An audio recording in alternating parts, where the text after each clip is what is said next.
Back in the black today, in the green, however, whatever your preference, across the Asia-Pac stocks, bouncing back or ricocheting from yesterday's multi-week low. Zeb is here with a check on the markets at this hour. And the weather outside, oh boy, it's stormy, and it kind of belies the joy that we're seeing sort of in the market. Is it joy, or is it kind of like at some point it goes down enough, it's got to come up a little? Exactly.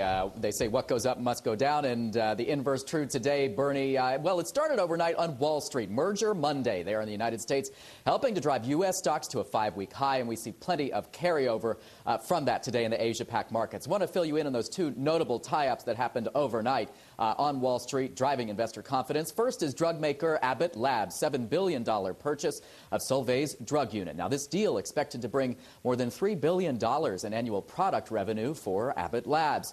Also, Xerox making headlines on Monday with its $6.4 billion deal to buy Affiliated Computer Services.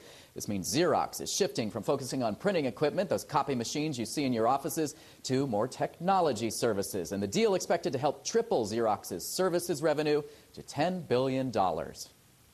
Connecting this together is what our clients are saying they need to happen more and more. So by joining together, we become the world's leading company for document and business process management. And these corporate combos, certainly good news for Asia stocks today, helping to drive investor optimism. Let's take a look at the numbers now. Some of the biggest gains we're seeing right now in the Asia-Pac markets in Hong Kong, the Hang Seng Index up over 2%. There in Taiwan, stocks up just around 2%. Down in Sydney, commodity prices, oil in particular, helping to drive gains. We're seeing some losses today in Shanghai. Stocks down about 0.2%. Just want to fill you in on the biggest movers at this hour. These are the biggest movers in the MSCI Asia-Pac Index, BHP Billiton.